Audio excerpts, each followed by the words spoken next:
wabarakatuh. Apa kabar Anda semuanya? Baik, semoga kita semuanya diberikan kesehatan. Masih ingat dengan jargon kita? Baik, kita sama-sama ya. Rabbani, amanah, berada. Baik, Anda semuanya, kita belajar. Ini ada 9 target besar. Insyaallah semuanya masih ingat ya. Apa saja? Berakidah yang sahih, ibadah yang benar, akhlak mulia, sehat dan kuat raganya, bersemangat dalam mencari ilmu, disiplin dan mandiri, bersemangat dan mampu melaksanakan amar ma'ruf nahi munkar, siap menghadapi tantangan menjadi warga dunia abad 21, mampu dan terbiasa membaca Al-Quran dengan benar, serta berusaha memahami isi kandungan Al-Quran. Baik, kita mulai ya. Sebelum kita mulai belajar, mari sama-sama kita membaca doa. Bismillahirrahmanirrahim. Rabbi zidni ilman warzuqni fahman. Rabbi shrah li sadri wa yassir li amri wahlul 'uqdatam min lisani yafqahu qawli. Amin.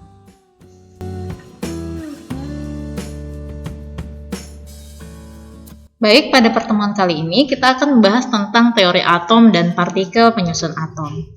Di mana tujuan pembelajaran kita adalah yang pertama menganalisis perkembangan teori atom, yang kedua menjelaskan partikel dasar penyusun atom, dan yang ketiga menentukan nomor atom, nomor massa, jumlah elektron, dan jumlah proton dari unsur netral dan bermuatan. Ketika kita mempelajari atom, kita ingat kembali bahwa atom itu sangat kecil. Bahkan tidak bisa kita lihat dengan mata. Sesuatu yang kecil yang kemudian kita pelajari dan tetap diperhitungkan ini tentu menjadi pelajaran dari kita semuanya, sebagaimana pada surat Al-Zalzalah ayat 7 dan 8. Kita baca sama-sama ya. Bismillahirrahmanirrahim. Faman ya'mal mithqala dzarratin khairan yarah wa may ya'mal mithqala dzarratin syarran yarah. Barang siapa yang mengerjakan kebaikan sebesar zarah pun, niscaya dia akan melihat balasannya. Dan barang siapa yang mengerjakan kejahatan sebesar zarah pun, niscaya dia akan melihat balasannya pula. Ini mengingatkan kita semua bahwa hal yang kecil ketika kita mengerjakan kebaikan maupun keburukan, niscaya akan ada ganjaran sesuai dengan perbuatan yang kita lakukan. Sebelum kita mengkaji tentang teori atom, maka ada baiknya kita ingat kembali ya, Bapak kimia modern atau dikenal sebagai the father of modern chemistry, yaitu Abu Musa Jabir Ibnu Hayyan, yang di barat dikenal juga dengan sebutan Geber. Ini merupakan ilmuwan muslim yang tidak hanya di bidang kimia, namun juga di bidang farmasi, fisika, filosofi, dan astronomi. Dan bahkan Jabir Ibnu Hayyan ini juga merupakan ilmuwan Arab yang kemudian memperkenalkan istilah alkimia, yang artinya perubahan materi yang kemudian menjadi nama kimia. Jadi Jabir Ibnu Hayyan ini dianggap sebagai perintis pertama dalam ilmu kimia dan tercatat sebagai penemu beberapa proses kimia, ada penyulingan, sublimasi, penguapan, dan lain-lain. Jadi sebelum berabad-abad kita mengenal tentang teori atom, ada seorang ilmuwan dan filsuf Arab yang kemudian mengenalkan ilmu kimia bahkan sebagai perintis pertama dalam ilmu kimia.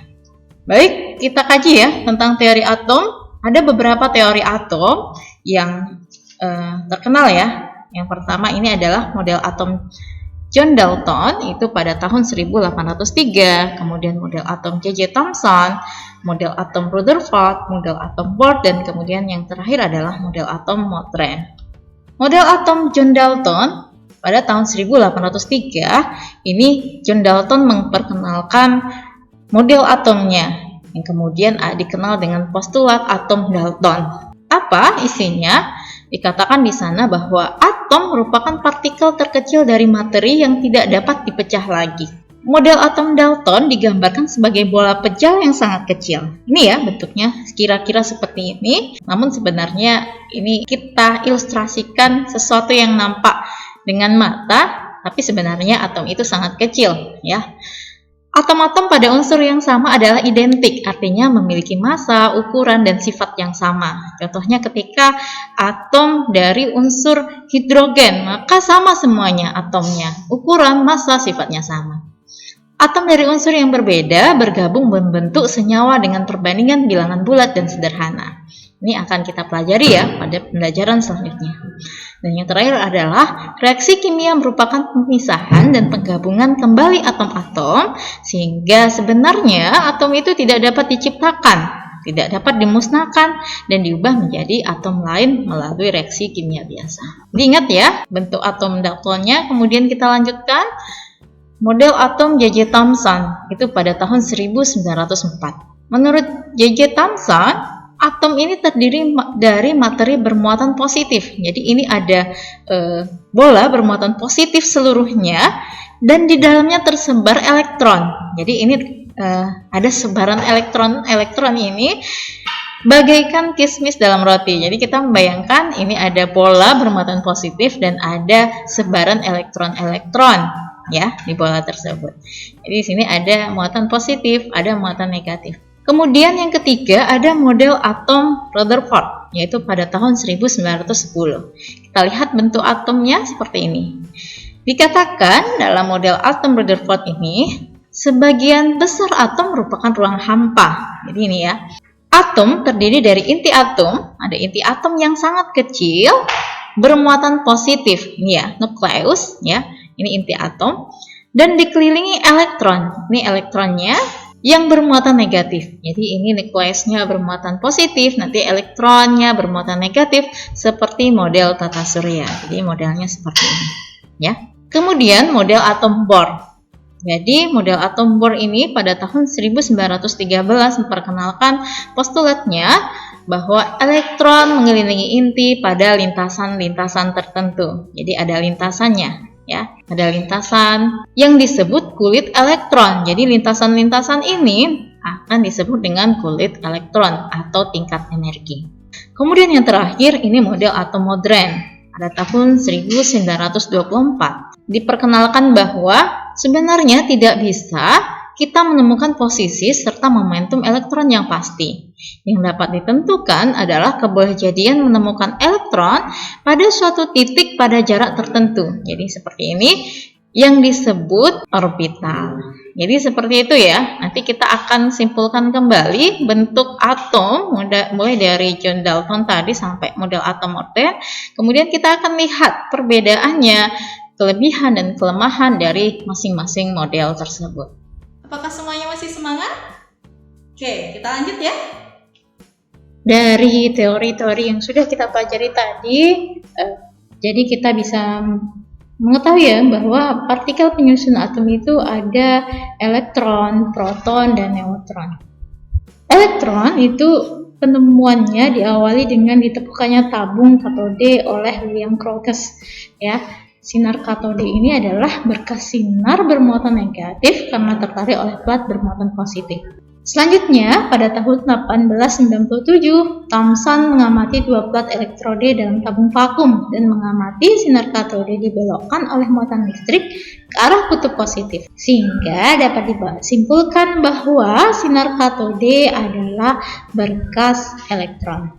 Kemudian pada tahun 1886, Goldstein ini menggunakan tabung sinar katode yang dilubangi dan diisi gas hidrogen dengan tekanan rendah. Ternyata setelah dialiri listrik, ini menghasilkan dua macam sinar. Saat sinar katode merambat menuju anode, ada sinar lain yang bergerak berlawanan melewati lubang pada pelat katode. Partikel ini kemudian dikenal dengan proton. Pada tahun 1932, Chadwick melakukan percobaan dengan menembakkan partikel alfa yang menghasilkan sinar yang tidak bermuatan, yang massanya hampir sama dengan proton. Partikel ini dinamakan neutron. Jadi, bisa kita lihat ya, partikel penyusun atom tadi, masih ingat semuanya, ada nukleus, di mana nukleus ini disebut inti atom ini ada di sana ada proton dan neutron, dan ada juga elektron. Di mana proton ini bermuatan positif, neutron ini netral, dan elektron ini bermuatan negatif. Selanjutnya kita akan belajar tentang nomor atom dan nomor massa. Kita akan lihat dulu, ini namanya notasi unsur, di mana notasi unsur terdiri dari lambang atom. Ada Z, ini nomor atom, dan A ini adalah nomor massa. Jadi kita lihat ya, sini adalah lambang atom atau unsur, Z ini adalah nomor atom, sama dengan jumlah proton sama dengan jumlah elektron, dan A ini adalah nomor massa sama dengan jumlah proton tambah jumlah neutron. Baik, kita lihat contohnya. Contohnya, nih, lambang unsurnya Na. 11 ini disebut dengan nomor atom. 23 ini disebut dengan nomor massa. Berapa jumlah protonnya? Jumlah protonnya ini adalah 11 karena sama dengan nomor atom. Jumlah elektronnya ini juga sama dengan 11 karena sama dengan nomor atom. Sedangkan jumlah neutron, tadi lihat ya, jumlah neutron adalah nomor massa dikurang jumlah proton. Kenapa? Coba kita lihat lagi. Nomor massa sama dengan jumlah proton tambah jumlah neutron. Sehingga jumlah neutron adalah nomor massa dikurang jumlah proton. Jadi 23 dikurang 11 sama dengan 12.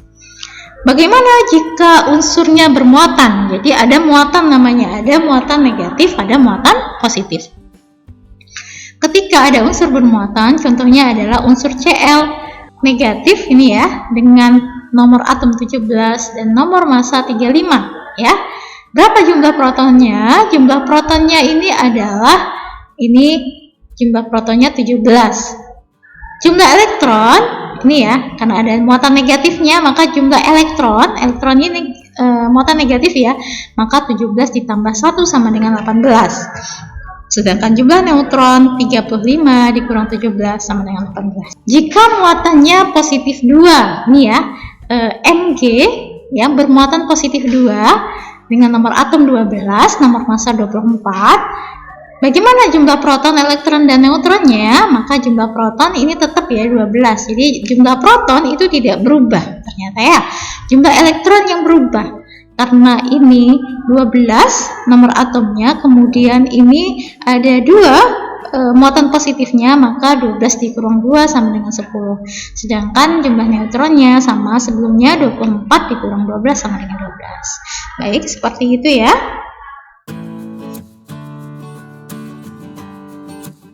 Baik, itu tadi ya pembelajaran kita. Semoga bermanfaat dan dapat dipahami dengan baik. Kita tutup dengan lafaz hamdalah, alhamdulillahirabbil alamin, dan tetap semangat karena kita adalah we are future leaders. Assalamualaikum warahmatullahi wabarakatuh.